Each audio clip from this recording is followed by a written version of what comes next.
I'm really making a booktube. That's crazy. This is official. Wow. Okay. Well, I guess we're doing it. Let's do it. Hi guys, and welcome to my booktube. My name is Imani if you don't know me, and on Instagram and Book Talk, I'm known as Reading with ManigeE. So I figured it would be so cool for my very first video on here to be my top reads of 2024. So I know most times we do like wrap ups at the end of the year, whether it's like with music, with movies, with books, whatever we're wrapping up for the year. But I really thought it would just be so fun to officially close my reading of 2024 by reviewing it in 2025 and then starting afresh today. So that's exactly what we're gonna do. I'm not gonna ramble too much in this video, or at least I'm gonna try. I am a yapper. I don't really wanna dive too deep into the plots of these books, because I do know that there are a lot of people that like to read books almost fully blind, like going into a book fully blind. So I don't want to give too much away, but I do want to give you guys my honest opinions about these books, why I love them, and we're just going to keep it pushing. This will be my top 15 books of 2024. I did read a total of 64 books, I think, either 63 or 64 books. I honestly can't even remember right in this moment, but I read a total of over 60 books, and out of those, this is going to be my top 15. There is a mix of different genres. Historical fiction, thrillers, and mysteries are normally my big three. But in general, my top 15, I think, are pretty well-rounded, actually. I'm very excited to talk about them. I really want this to be fun, and I really want to share my opinions about these books with you guys. So let's just go ahead and jump straight into it with number 15, Gone Girl. I started reading this in a very busy time in my life, so I actually didn't get to finish it as quickly as I think I would have, given the fact that this is truly a very fast-paced book. It's very cat and mouse. But I did switch from the audio to the physical copy. But nonetheless, a live reaction of me finishing the book in real time is on my Bookstagram if you want to see it. I really, really like this book. It definitely is a different type of a thriller than what I personally like and what I'm used to. I really love when there's a jaw-dropping plot twist at the end, or like throughout the book. Like, I love when there's like moments like in a book. That's like my favorite thing in the world. However, there are twists in this book for sure, but the end of it leaves you with your jaw on the ground, but not in a type of way, more in a like, I can't believe it type of a way. Does that make sense? So anyways, in short, this book is about a couple. It's their 5th wedding anniversary, okay? And sister girl goes off missing on her 5th wedding anniversary, and everyone is looking at the husband thinking he did it, because most times you're going to just automatically look at the husband, especially on her 5th wedding anniversary, like, be for real. So this whole book is jumping from his perspective and hers, both present and past. So it's a lot going on, and I really highly suggest reading this book over listening to it, because it helps you keep track of kind of where you are chronologically a lot better to have the physical rather than the audio. But basically, we are going through the investigation of where is she? What happened to her? Did she die? Did he kill her? All these things. And it really culminates to the literal nth hour. Like, you're really, it's a chase. It's a chase the entire book, and it's so good. So if you like a fast-paced book, if you like a cat and mouse feel to a book, you're going to really love this book. You're really going to love it. Also, I love a good psychopathic main character. Like, if you got some psychopathic tendencies or some sociopathic tendencies, I think it elevates the book. And I think it's just because I'm a thriller and a mystery junkie, so I just really love that. But just read it. All right, we're going to jump straight into number 14. At number 14 is actually an entire series of books, because I cannot pick one out of the series to be on the number 14 spot. And it's the Black Girls Must Die Exhausted series. I couldn't pick one out of those 3 to sit on that spot, so the whole series has to go there. I did an in-depth review of these books on my Bookstagram, but if we want to do a separate dedicated video going more in-depth into all 3, I'd be happy to do that.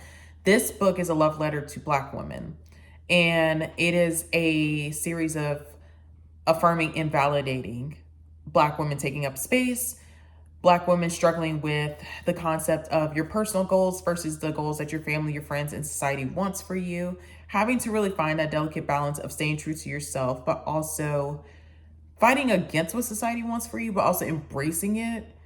It's got so much layering to the series.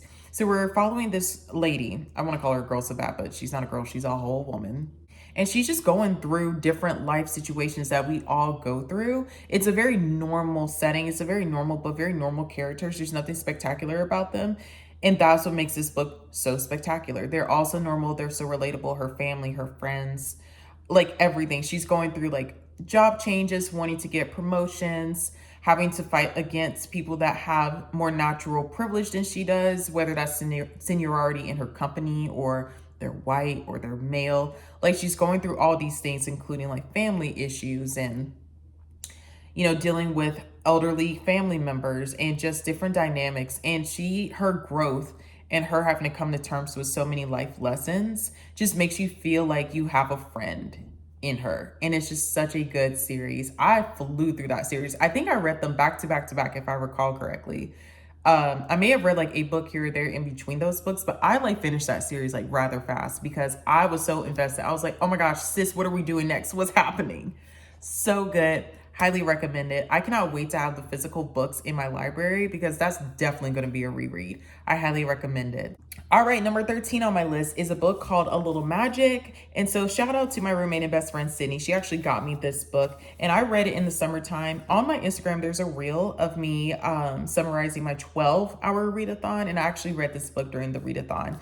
It is a very quick read. Let's see how many pages it is in total. 334 pages, and the print isn't small per se. Like, it's a very quick book. It's awesome. So a little bit about this book. So I read it in the summertime. It's really a winter read if you're like needing to have the vibe of the book match where you are in the year. It's a winter read, babe. Anyways, it's such a cute little romance book. I'm not a big romance girly, but let me tell you why I love this book. For one, it's just simply lighthearted, cute, positive love. For an overview, it's about a girl that does fall in love with her older brother's best friend. But I really do think that the bigger focal point of the book is not the romance in that storyline. It's about the fact that she has chronic illness. She has lupus, the main character does. And she's really dealing with the fact that she feels as though, and it's evidenced, that her disease, her chronic illness really does overshadow her as a person and her personalities, her characteristics. And as much as her family and friends are trying to like protect her and keep her safe, they're hindering her, and she's having to really deal with that and really feel like she's being treated less of a person because of her she really feels like she's being treated less of a person because of her chronic illness.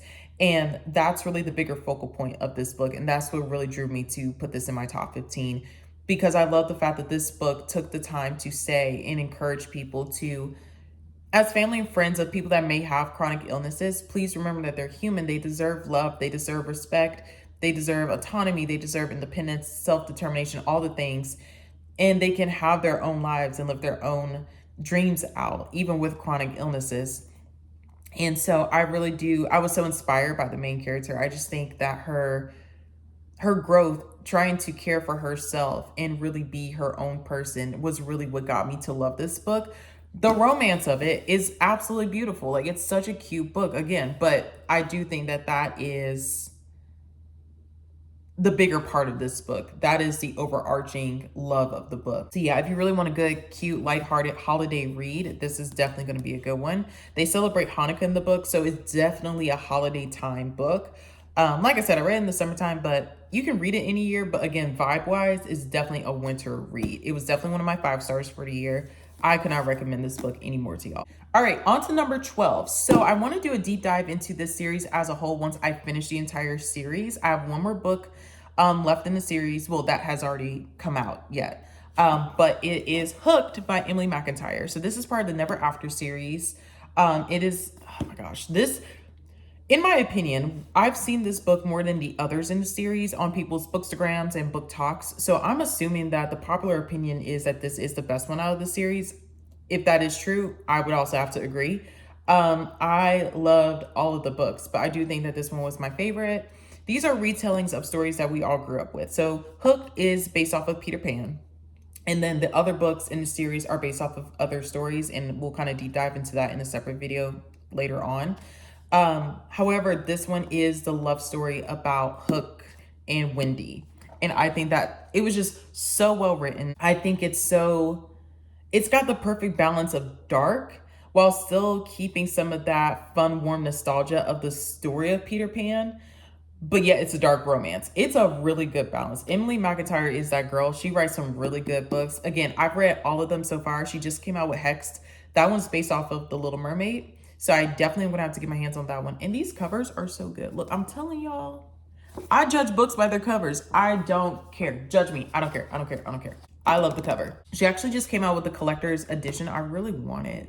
I really want the collector edition of this book because the cover is so pretty. And I know that special edition one is stunning. But yes, so this is the love story of Hook and Wendy. And yeah, you just got to read it. You just got to read it. If you already know Peter Pan and the basis of that, take that loosely because it is a very loose retelling. But if you know the stories really, really well, you're going to catch little hints throughout all of these books that are odes to the original stories. And I think that's the fun of it too. It's like, oh my gosh. So yeah, read it.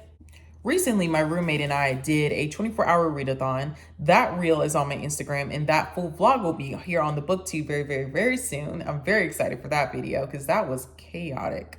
Lots of fun, but chaotic. In that 24-hour readathon, I read a book, and of course, in the last few days of 2024, this book manages to slide itself in the top 15 of the year. There's no way it could not be. So I read The Personal Librarian.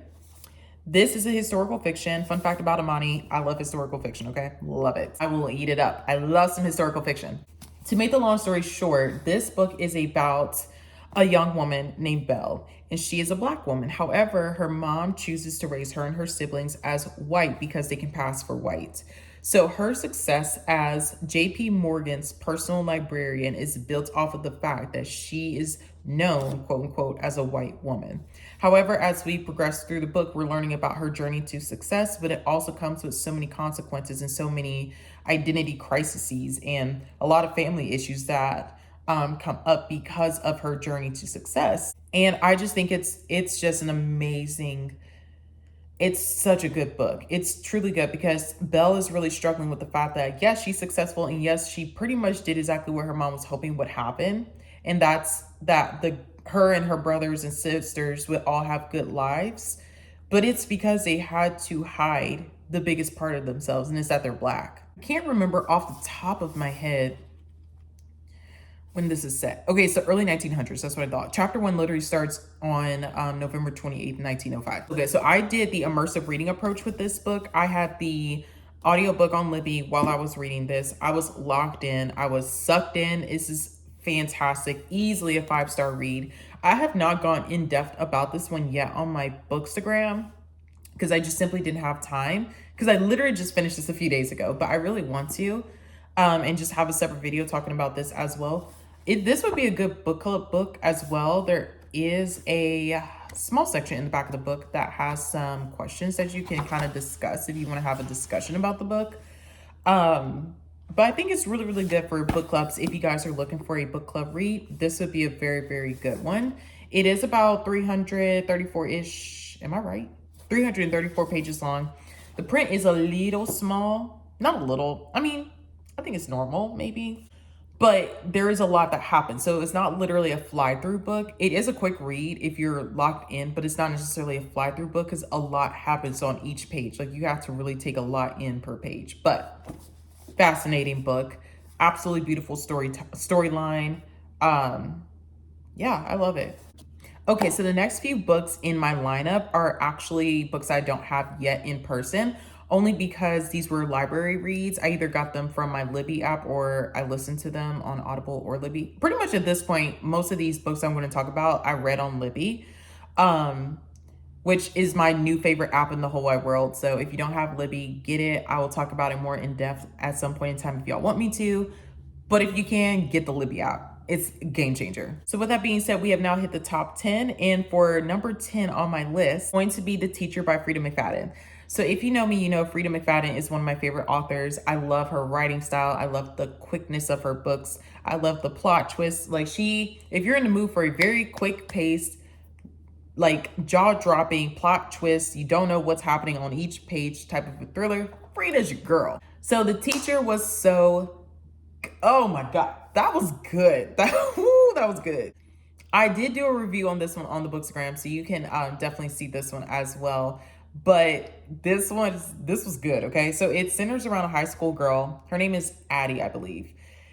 And basically the school year before, she got in trouble because she was accused of having an affair with a teacher and she got him fired. So fast forward to the current school year, there's this teacher couple pair, husband and wife, and the husband's like super good looking. Most of the high school girls have a crush on him.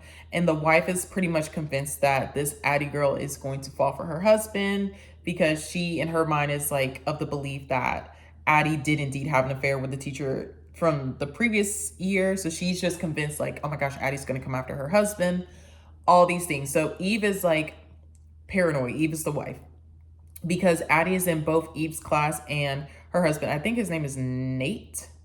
Either Nick or Nate. I think it's Nate. I don't know. She's convinced that Addie's coming for her man. Okay. And that's all I'm going to say about that. It's this whole like little triangle of Eve being paranoid, Nate being drawn into Addie's world because he sees that his wife is losing her mind over this girl. So he wants to protect her. But then that sets him up for looking like he's falling for Addie. Addie's not sure why Eve hates her. It's a triangle and it just keeps triangulating until the end of the book. Just read it. Like that's all I can really say without it. Because you're not going to guess the twist. I'm telling you right now.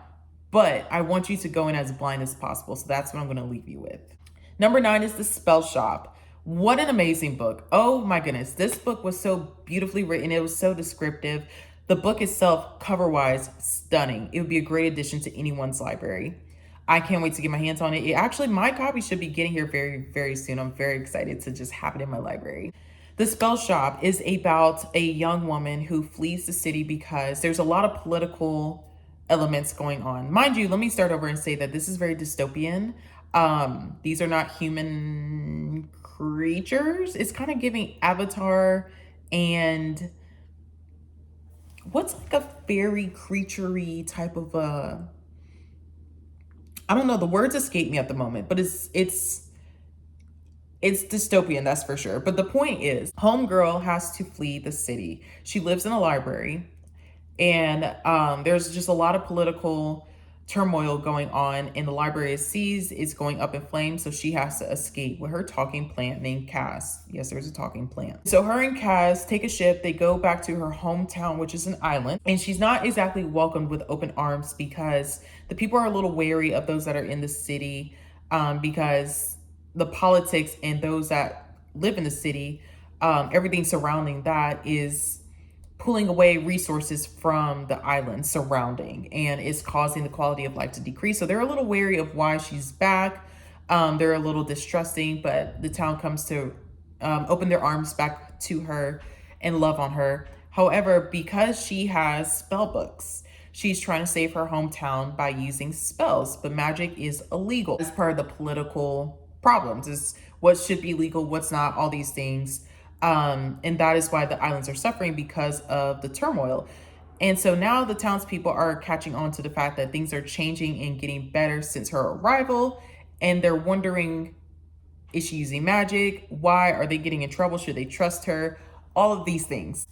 So it's really this like mysterious but dystopian but happy, warm fuzzy book. It really is a good fall read in my opinion. But you could read that one any time of the year. I'm pretty sure I gave that one either 4.5 or a full-on 5 stars. I actually can't remember right in this moment because I did not do a deep dive into this one on my Bookstagram.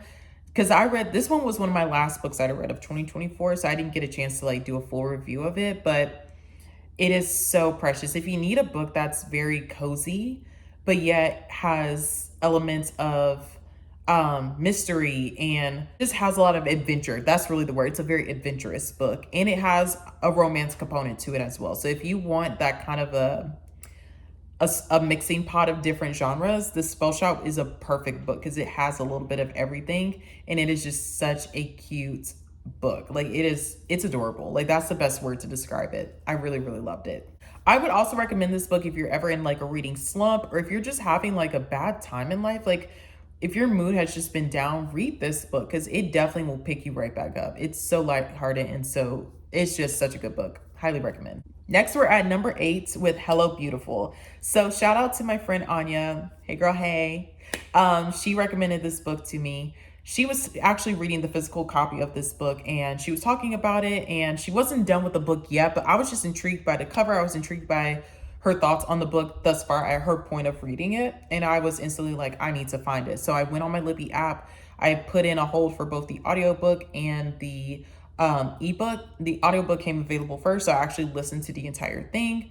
Absolutely amazing. So if you like books that have big families, you're gonna love this book. This is the story of a man named William, and he basically is marrying Julia, who is one of these four sisters. I can't pronounce their last name off the top of my head, but it starts with a P. He marries into this family because when you marry Julia, when you marry one of these sisters, you're marrying into the family.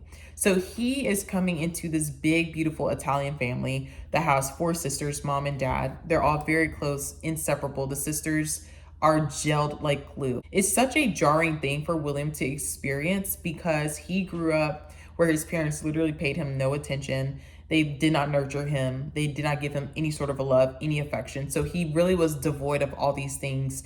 And it was very much a shock, but yet it opened him up to experience family.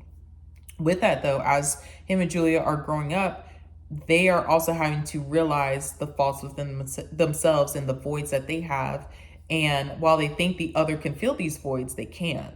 And so now we're going through William and Julia's marriage. We're meeting their family and friends as they kind of grow up, as they raise a family, as they kind of negotiate the fact that William is so involved in Julia's family's life that it really does show him the more he gets involved with their family, as the years pass by, the more he's realizing how not normal his own upbringing and his own mental health is. And so it's this story of these people, this family as one, having to come to terms with their own shortcomings and how as a family unit they're both contributing to these shortcomings, like exasperating it, but also together they are whole. And I just think it's such a clever book. It's so well written. I think it's a book where I can easily see how people could be either overwhelmed or not necessarily love certain characters in the book. I pretty much loved everyone in the book. I don't agree with all of the actions of the characters in the books, but I do think all the characters are lovable in their own super flawed ways. They are so realistic. They are so just like messy and fun, but lovable, that you just can't help but to just fall in love with the family, and you're invested right with everyone else. So I really love it. I never reviewed this book on Bookstagram, but it would definitely be a 4.5 star read from me. The audiobook itself was, I think, 21 hours long. So I can't remember the page count off the top of my head. This is a book I will be getting in physical copy very soon as well, because I loved it and want to reread it and have it in my library. But I can't remember how big that book is, but worth it. Worth every single minute of reading it. All right, so this brings us to number 7, Daisy Jones and the Six. I absolutely love this book, and I'm so excited to talk about it. 5 stars across the board. 5 stars, 5 stars, 5 stars. It was so good. Daisy Jones and the Six is a book about a band called The Six, and they are rising to fame in the era of rock and roll at its highest, at its most poignant time in history, right? And the addition of this wonderful, beautiful, mysterious girl named Daisy Jones who can sing brings this band up 10,000 notches, okay? And they just kick off and they are just touring. It's all about rock and roll life. Like, that's really what the book is about. It's about rock and roll life. And the audiobook, on the flip to Hello Beautiful, is actually preferred over the book, in my opinion. If you have the book, read it, cool. But the beauty of the audiobook is there was a narrator for every single character. So the book reads so good, and so interview format, because it is kind of interview format, most of the book. But you can keep track of it so easily because there's a different narrator for each character in the book. Oh my gosh, it was just so well executed. So if you like rock and roll, if you love learning about that lifestyle, it's really giving Elvis vibes. It's really giving it gives you the whole gamut of rock and roll, the drugs, the alcohol, the affairs, the broken relationships, the broken friendships, the music, the perfectionism, the staying up all night, the tour life, being on a bus, being with your best friends, hating your best friends, like the fangirls. Oh, it's good. It's very much Elvis-y vibes, but better in my opinion. It's just so good. Yeah, if you want to take a trip on the tour bus with Daisy Jones and the Six, read that book. 5 stars. Absolutely fantastic. Next at number 6, we have Razorblade Tears. Razorblade Tears was such an emotional book. It was such a moving book. It was so riveting. If you love emotional books that are really going to stir your heart and soul, you're going to love Razorblade Tears. Razorblade Tears is centers around two dads who are trying to avenge their sons' deaths. Now, their sons were married to each other. Prior to their sons' murders, the dads were not a fan of the fact that they were married to each other. They did not accept this. They were very much vehemently against it. So therefore, both of these dads had strained relationships with their sons. And an added layer of this is going to be that one son was black and one son was white. So the book follows these dads on their journey, on their quest, and they are angry, they are bitter, they're grief-stricken, but they start to realize that two is better truly than one, and they need each other in order to, though it is laced with so much guilt and so much remorse, they really are advocating for their boys. Now, yes, it is in death, and it is not while the boys were around, but again, it's about their journey of understanding, like, wow, all our boys wanted from us was for us to love them. You know what I mean? And these dads are really struggling with that. And through this journey, they are having to address their own prejudices, their own closed-minded thoughts. They're having to address racism. They're having to address privilege. Because again, one white dad, one black dad. So there's so many layers to the story. It is so fast-paced. It took me forever to read it only because I read this book, again, like another book I was talking about, during a very busy time in my life. But it's absolutely fantastic. I actually borrowed my roommate Sydney's physical copy after I had listened to it on Libby. So I'm getting my own copy soon because I do want to reread that one. But fabulous book. It's really good for book club too. I would highly recommend this one for a book club read. 5 stars. So good. Until the nth moment. It is amazing. Slight trigger warnings. It is a very violent book. A lot of violence happens.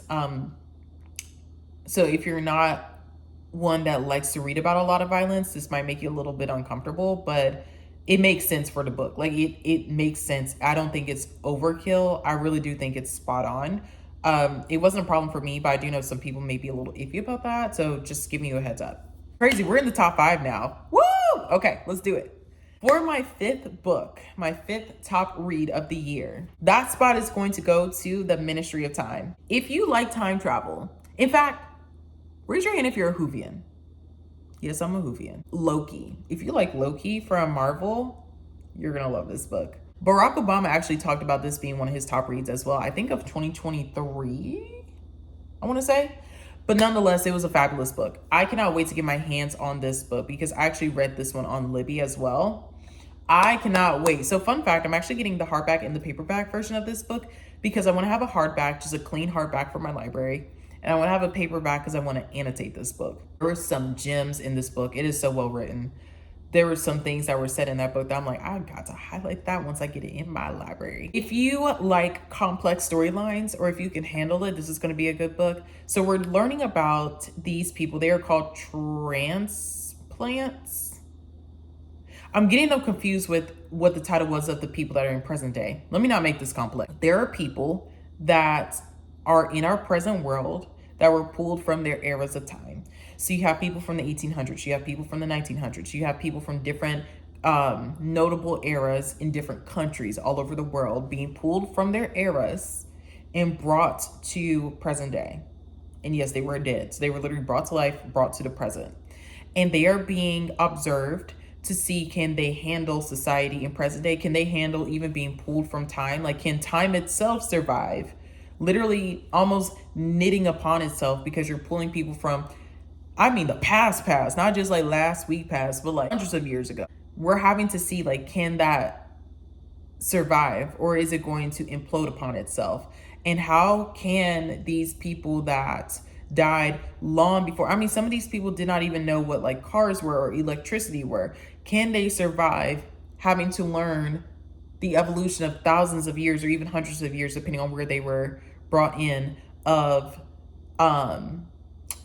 technology, of science, of medical practice? Like, can they handle that strong evolution of these things, and can they survive in present day? And so it's this wonderful story about reconciling the past with the present and learning about why there are eras in history and why there's a start and a stop. And also it has a romantic component to it as well. It has time travel. It has historical fiction in a way. It has a little bit of a dystopian feel to it. It's very adventurous. It's very sci-fi. So if those are your vibes, you're going to love this book. It concludes very well, I will say.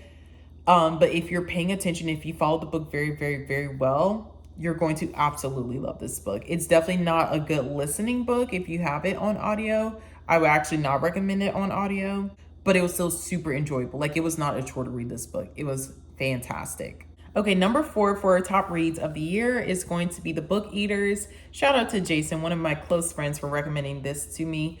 Wow, this was such a good book. Okay, so I read this in October.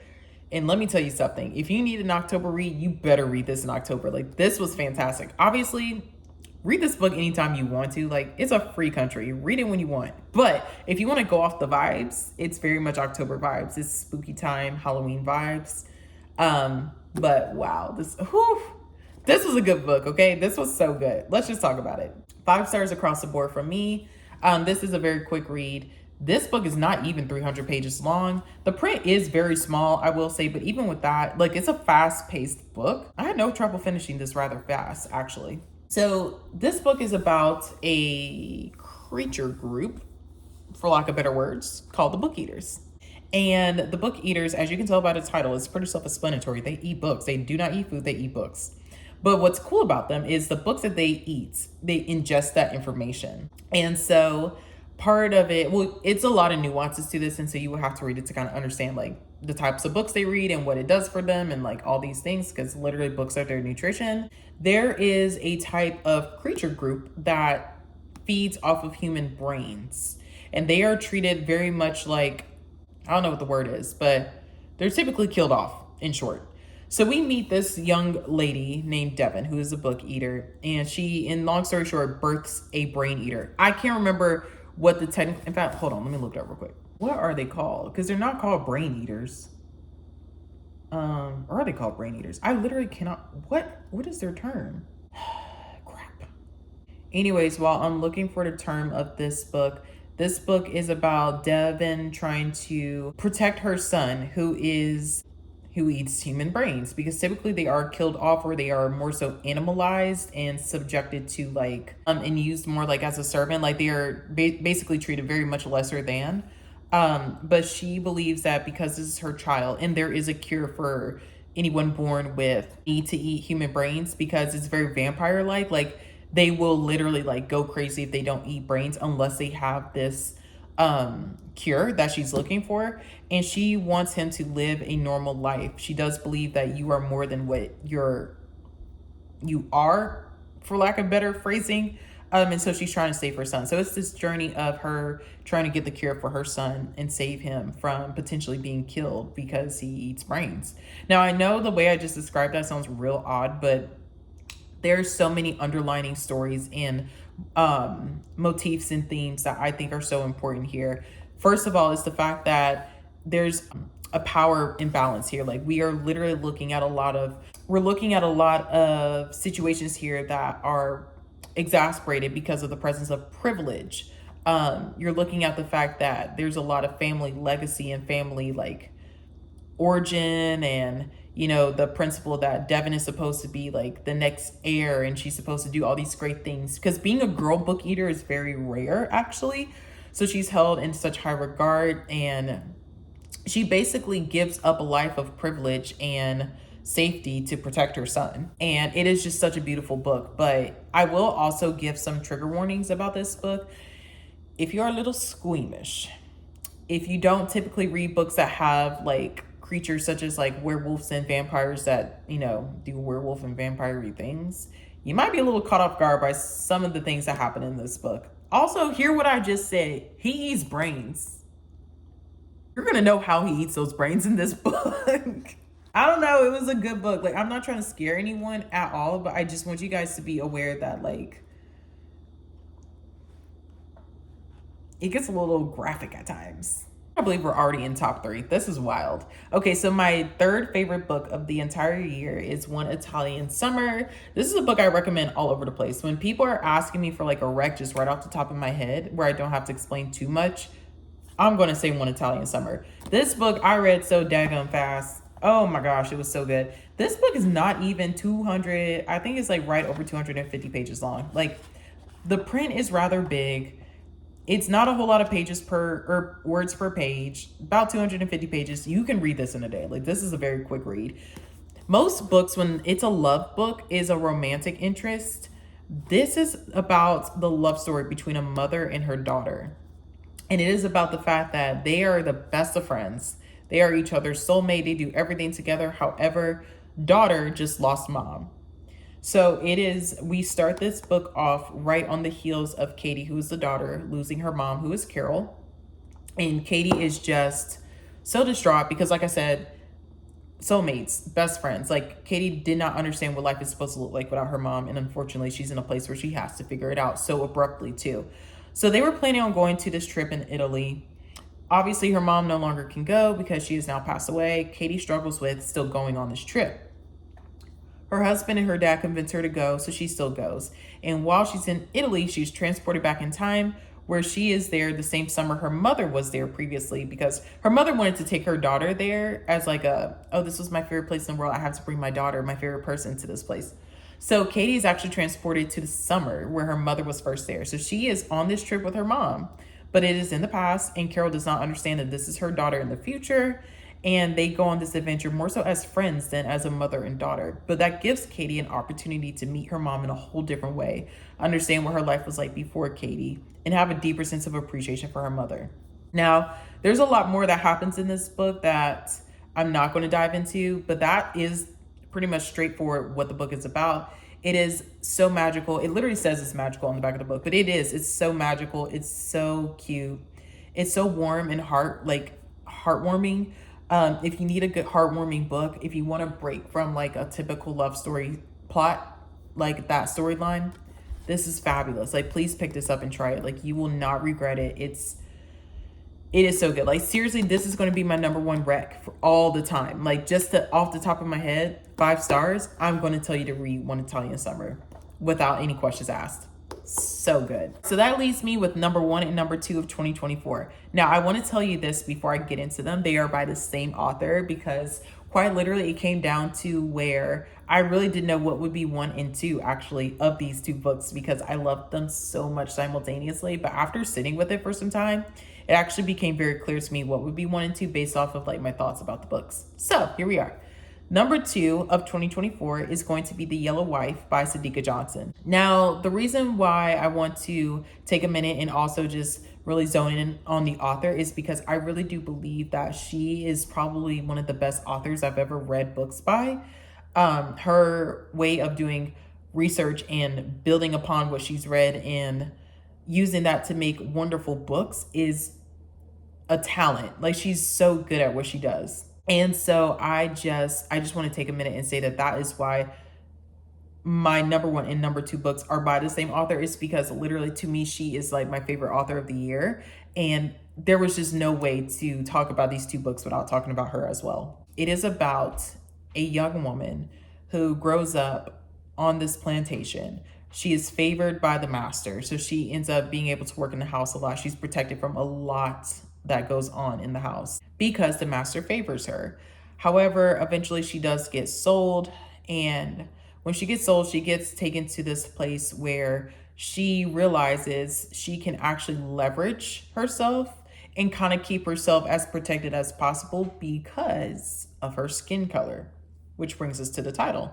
However, with this, she is trying very hard to save other young girls from being in situations where they're sold off to worse situations than they could have. Now, obviously, getting sold off as a slave, point blank period, is beneath everything. But you got to think, in this time period, this is for Black people the norm. And so for her, she's just trying to figure out how she can save as many young women as possible from going to the worst possible circumstances, because her journey from going from her home plantation to where she ends up living in her adult life, we get to see her travels. And in that, it's a lot that she witnesses that makes her want to protect as much as she possibly can. However, she is working really hard in the house to sew up dresses to make the girls nice and presentable when they have to be auctioned off, so that they are given to better bidders, so that they have a better life. Like, this is all what she's trying to do to just help as she can. So we get to see her journey of trying to protect her family, protect her friends, protect these wonderful women that she comes into contact with. But she does take on some consequences in trying to be so protective as well. So we are seeing the ups and the downs and the emotionality of being a slave. We are getting to see colorism within slave times. Colorism is definitely still a thing, but in slave times, it really was a thing because it determined so much. She's able to protect so many people at such a high cost. And that's what makes this book such an emotional pull on you, but worth it. Like, I cannot wait to reread this. I probably won't reread this until 2026, actually, because there's so much I need to read this year. But it's definitely going to be a reread for me. And she is just, Sadeqa Johnson just did a beautiful job of, it doesn't romanticize slavery by all means, but it gives us a good picture of what it could have potentially been like for someone of her color and how she was able to actually use that for good, though it came at such a high cost. Again, you have to read it. It's going to pull on your heartstrings for sure, in both the best and the worst ways possible. That's just me giving you a warning. Also want to, on the topic of warnings, want to say that for this book and the book I'm about to talk about in just a minute, my #1 book of the year, both of these books have some trigger warnings. There is now, for the Yellow Wife, slave time. So you got to think there's a lot of abuse, there's a lot of violence. We also have to keep in mind things like medical care. We're very limited. So there are certain occurrences that are happening that are very raw because these are slaves. You know, they're not going to be taken care of. So they have to take care of themselves by all means possible. So just kind of take that as you will. You know, be very careful with reading these types of books if you're not in a good mental or emotional headspace for these books. However, I didn't have a problem with these books, but I do understand that for some, these subject matters or these topics or even the descriptions and how descriptive Sadeqa gets maybe could be too much for some. So I just want to warn you guys about that. Please, please, please, this is a little disclaimer and a little side tangent. Never read books that are going to compromise your well-being. Always read books that you can handle. Now, I do think it's important to read topics that are hard and uncomfortable. I do think when it comes down to literally reading violence and reading trauma and reading abuse, you do have to be careful because we all know that that's what happened in these historical times, especially in the times of slavery. But if you're not in the headspace to read it, protect yourself. All right, so this leaves me with my #1 book of the year. Like I already said, it's by Sadeqa Johnson, and it is The House of Eve. I am so excited to get my hands on the hardback of both The Yellow Wife and The House of Eve because these were both library book reads, but I have to have them. So I'm definitely, actually I've already ordered them. I'm waiting for them to get here so I can have them and hug them and hold them forever. But The House of Eve, oh my goodness, just even thinking about it is giving me like, do you guys see that? Like I already have chills just thinking about this book because it gave me such emotional whiplash. More than The Yellow Wife. And I already told you what The Yellow Wife was about. So the fact that it was about that and this book topped it as far as just like, oof, okay. It's like giving me goosebumps for real. Okay. Let me tell you something. Books don't typically make me emotional. The Yellow Wife definitely had my eyes watering. The House of Eve had my eyes blurry, okay? Like there were times where I just sat there and I was just like, oh my gosh, like this book, I'm gonna keep reading though. Like it was, but in the best way possible, in the best way possible. The House of Eve is about this place where young women are taken to, young African-American women are taken to when they find themselves pregnant at whatever inconvenience, whether it's an inconvenience to themselves, their families, their partners, whomever, however, they are taken there to be hidden, basically. They birth their baby and then they can return back to society. Is how it's supposed to be. This book talks about the journey of these two young women from two totally different circumstances, find themselves pregnant, so they are sent to the House of Eve, where we meet these other young women in different circumstances that are also in compromising positions. Now, at the House of Eve, they are taken care of by these older female guardians, if you will, and they have to atone for their sins. They have to do all these chores. They have to help out around the House of Eve. They have to help each other birth these babies. Like it is a lot.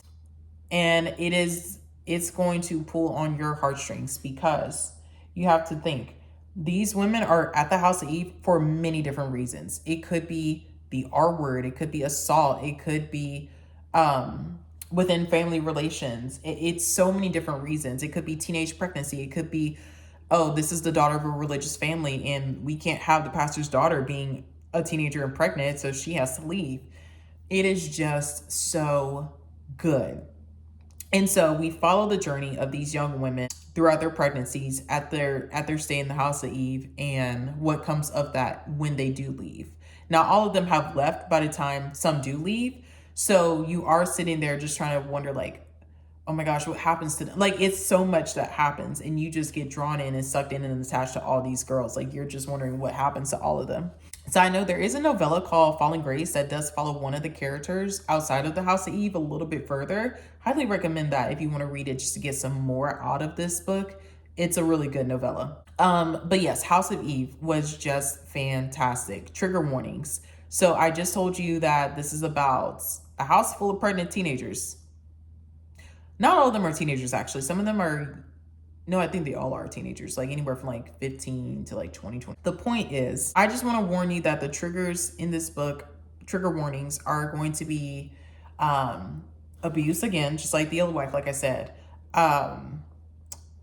There's a lot of thematic things, because you got to realize, if you listen to what I just said very closely, I pretty much just told you what the trigger warnings should or are going to be.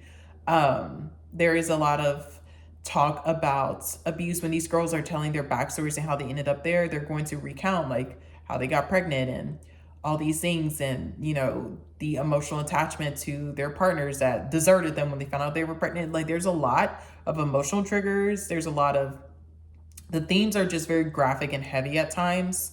So I just want to warn you guys about that. But yeah, I mean, it's the point of the book, really. So take that as you will. I think I went into it a little bit more detail on Bookstagram. So if you want to read through my caption on Bookstagram about what I have to say about that, that will probably give you a little bit more insight. But that's just kind of the short end of it. The Yellow Wife and the House of Eve are easily 5 stars. I don't recommend them as quickly as I recommend One Italian Summer, because I feel like One Italian Summer is more, it's a safer bet, because I don't know what everyone's threshold is with the trigger warnings I talked about for my number 1 and 2 pick. But when it boils down to it, those were the 2 books that just got me in the heart so much, because I was thinking about those books for months after I read them. Like, I would just replay it in my head over and over and over again. And I was just like, I can't wait to reread it. Like, wow.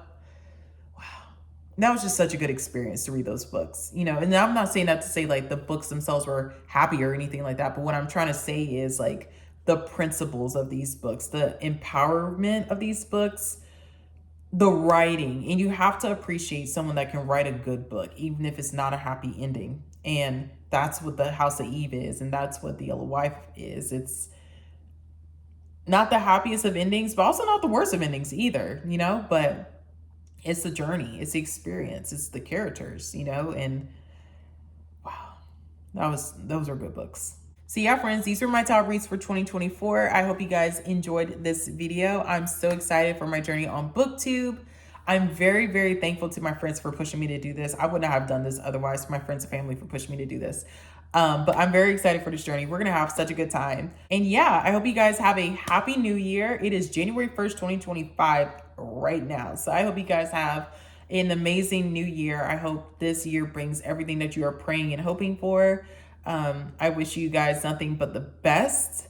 Safety, protection, prosperity, health, wealth, all the things. Lots of love, lots of joy, and lots of really good books as well. So I will see you guys in my next video. Please follow me on my Bookstagram and my book talk if you haven't already. All of that will be in the description. The whole list of the books in order from 15 to number 1 will be there. This was so much fun. Oh, yay. I'm so excited. I'm on BookTube. All right, you guys have a wonderful rest of your happy new year, and I will see you guys in my next video. Bye.